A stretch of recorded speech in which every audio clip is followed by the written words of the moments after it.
Hello friends, welcome to Interval Movie Recap. Today I will tell you a 2014 animated action sci-fi fantasy movie named How to Train Your Dragon 2. Friends, please subscribe the channel and enjoy the movie story. Spoilers ahead, watch out and take care. When he learns that the Vikings of Berk are taming dragons, a bloodthirsty leader sets out for the island with his army to destroy the village and steal the creatures, setting off a gigantic battle involving men and beasts.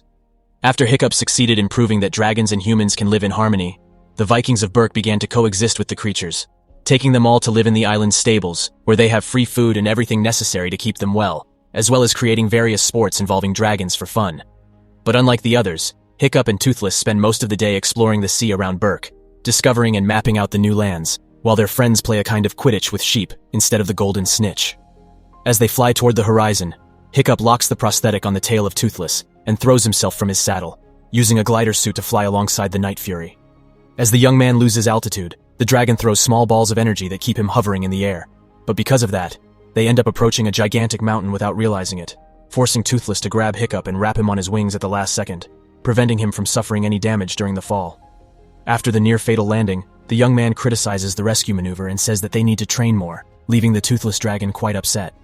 After they reconcile, the two take the map they've been drawing and add the new discovery, naming the island Grimmel's Edge, and getting ready to explore the place. But before they fly off, Astrid catches up with them and starts talking to Hiccup, discovering that the young man is avoiding going back to Berk because Stoic wants to appoint him as the new village leader. While they are talking about responsibility, they spot a large amount of smoke in the center of the island and decide to go there to investigate, finding huge ice spikes in the middle of a lake. Flying over the place, they find several ships pierced by the crystals, as well as a few vessels that are still in one piece. Suddenly, some men appear and fire a net in their direction, hitting Stormfly and knocking Astrid down, forcing Hiccup to dive into the air to save his girlfriend. Completely trapped, Deadly Natter falls into the hunter's ship and throws a few thorns, but the men manage to deflect and immobilize her, forcing Toothless and Hiccup to land on the ship to try and rescue their friend. Apprehensive, Stoic's son holds the men at bay with a flaming sword and asks them to release Stormfly, but Eret, the leader of the hunters, refuses, saying that he will take both Deadly Natter and Night Fury to be part of Drago's dragon army. Trying to keep the peace, Hiccup says he wants no trouble, and again asks them to let Stormfly go, but Eret refuses and orders his men to capture the Night Fury to defend his companions. Toothless spits an energy ball at the ice spines above them and ends up dropping a giant stalactite on the hunters, causing the men to move out of the way and allowing Hiccup to free Stormfly, enabling them to flee. While Astrid and his soldiers just watch, in Berk, Hiccup goes to his father and tries to tell him about what happened, but Stoic thinks he wants to talk about the village leadership and starts giving him some lessons on how to be a good leader, only stopping to pay attention after his son mentions Drago Bloodfist and his army of dragons. Knowing the size of the mess they have gotten themselves into, Stoic orders all dragons to be caged and locks all the entrances to Berk, forbidding citizens to leave the island.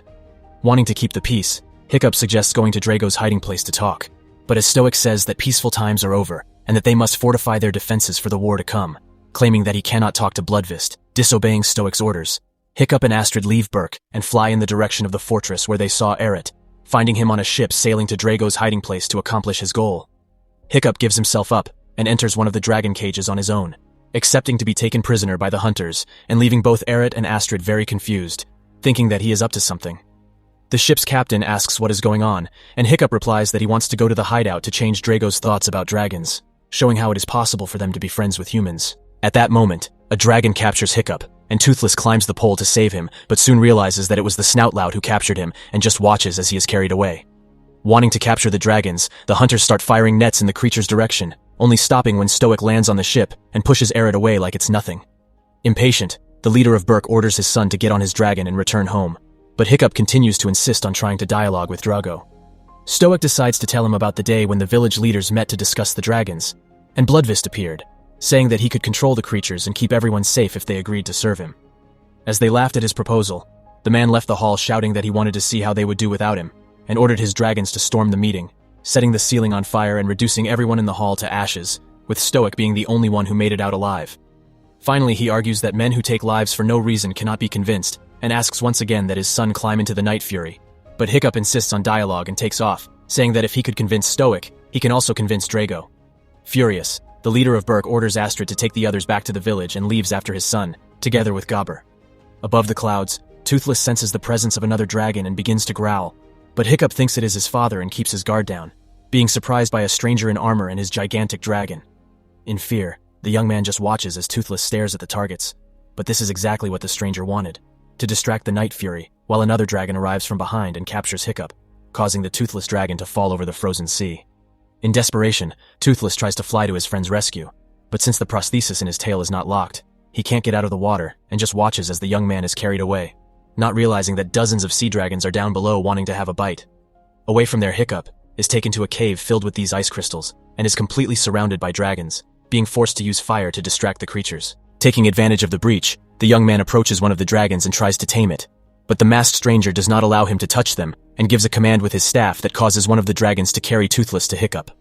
With another command, he can get the surrounding creatures to start lighting up the area with fire from their mouths, showing he has complete control over all of them. Slowly, the stranger approaches and manages to get Toothless to lie down for a cuddle, leaving the Night Fury totally mesmerized as he comes close to Hiccup. Closer, the stranger sees the birthmark on the young man's chin and immediately recognizes him, taking off his mask and revealing himself to be Valka, his mother. Impressed, Hiccup begins to follow the woman as he asks her several questions about what has happened to her over the past 20 years. But Valka ignores everything he says and takes him to the center of the cave, where lay the thousands of dragons she rescued during her time outside Berk. Wanting to know more about her son, the woman asks how he met the Night Fury, and Hiccup tells his story, as well as talking about all the changes that have happened in Berk in relation to the dragons. Incredulous, the woman says that this is impossible and tells about the day she left, saying that she was trying to defend the village from an attack when she saw a dragon entering her house where little Hiccup was alone. To defend her son, Valka took the axe and ran towards the beast, but when she got close enough, she found the dragon playing with her son in his cradle, making her believe that it was possible to live in peace with the flying monsters. Impressed, the woman stares at the creature, which appears to be quite gentle, but that is only until Stoic arrives, trying to ram his axe down the dragon's throat. With the house on fire, the leader of Berk goes through the fire to rescue his son, but ends up leaving Valka alone with the creature, who took a liking to her and decides to take her away from the village, teaching the woman to live away from civilization and helping her in her mission to rescue the dragons that needed help. After telling the story, Valka shows that the nest is ruled by the Alpha, an extremely rare species that is able to command thousands of other dragons, except for the youngsters who never obey anyone. With its freezing breath, the creature built a nest inside the cave, serving as shelter for Valka and the other dragons. Since the winged creatures are hungry, Valka decides to teach her son how to feed the flock, taking them all to the middle of the ocean, where Alpha gobbles up a large quantity of fish and spits it out, making a veritable feast of freshly made sushi rain down. After the meal, mother and son spend the whole day together, and Hiccup decides to take advantage of the afternoon ride to show off his glider, locking on Toothless's prosthetic and jumping out of the saddle while gliding through the air. The young man once again goes all out toward a rock, and Night Fury is forced to grab him at the last second, using his body as a shield as they fall into the fluffy snow. After the landing, Valka stays close to her son and apologizes for not staying by his side in the last years, but commits herself to from now on work together with him to rescue the dragons, sharing all the knowledge she has acquired in the last 20 years. The woman then gives the Night Fury a massage that causes a kind of scale to appear on his dorsal side, which will make it easier to make turns and improve rescue maneuvers. Excited, Hiccup says that now they can both go and talk to Drago together, but Valka repeats what Stoic said, that it is not possible to dialogue with those who take lives for no reason.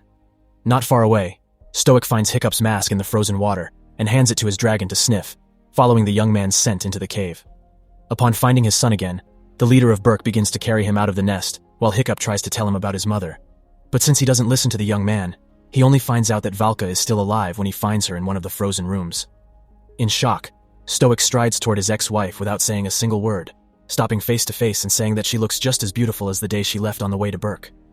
Astrid and the others stop at a glacier to await Stoic's return, but since he is taking longer than he should, the group assumes that they have gone to Drago's hiding place together and decide to go after them, capturing Eret to show them the way. When they arrive at the lair, Astrid asks Stormfly to keep an eye on the hunter while she and the others investigate the place. But Drago's men notice their presence and fill the dragons with tranquilizer darts, causing them all to faint. With this, Eret can lead the unconscious creatures to Drago, who defends himself from the flames of a hookfang as if it were nothing, taming the dragon through fear. At that moment, Drago sees the inhabitants of Berk and asks who they are, making Astrid realize that Hiccup has not yet passed that way. Trying to frighten the villain, the girl says that they are from Berk and that hundreds of dragon trackers are on their way there, claiming that if they touch them, the son of Stoic and his army of dragon trainers will crush them all. But this was a very bad idea, because she unwittingly reveals that in Berk, there are thousands of creatures, and that all the warriors are off the island, so they will go to the village and capture as many dragons as they want. To guard against the attack, Bloodfist says that they must break into Valka's cave and eliminate the Alpha as soon as possible, increasing its power and going on to the final war against the powerful dragon trainers in Berk.